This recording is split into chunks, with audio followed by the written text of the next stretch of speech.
Hello mga Lodi, pasupport na lang sa YouTube channel Padjak Pride. Mga kapadjak Pride, happy Sunday. Ngayong araw napakaswerte ko kasi nasa lubong ko dito sa daan papuntang Tiblak. Actually pauwi na kami pero meron akong nakitang isang napakapoging biker at sobrang idol ko sa pagbibisikleta. The Pride of Solano, si Mang Sir Ryan Tugawin. Yan, kamusta sir? Okay lang po, kararating lang namin kasi galing kami ng Singapore nung last week lang. Singapore, nagipag-race ka doon? Opo. Kumusta naman yung results doon? Hindi ko masyado na Kung kasi yung kasama namin, parang yun, relay dala-dalawahan.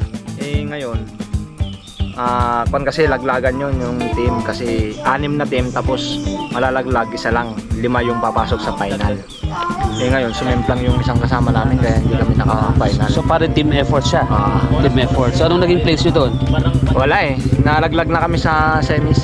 Sa semis. At least sumabot kayo ng semis. Oo. Ano naman yung masusunod mo mga race idol? Sa Morocco. Sa Morocco.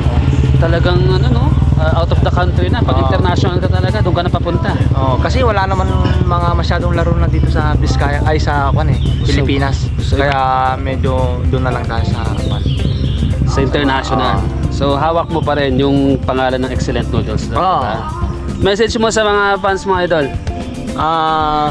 Yung mga fans natin dyan, sana wag kayong magsawa mag-support sa akin tsaka sa mga sponsor ko dyan, sa mga dito sa Nueva Vizcaya, tsaka yung team manager namin si Boss Alex Belan, tsaka yung mga anak niya, tsaka yung family ko, asawa ko. Maraming salamat sa suporta.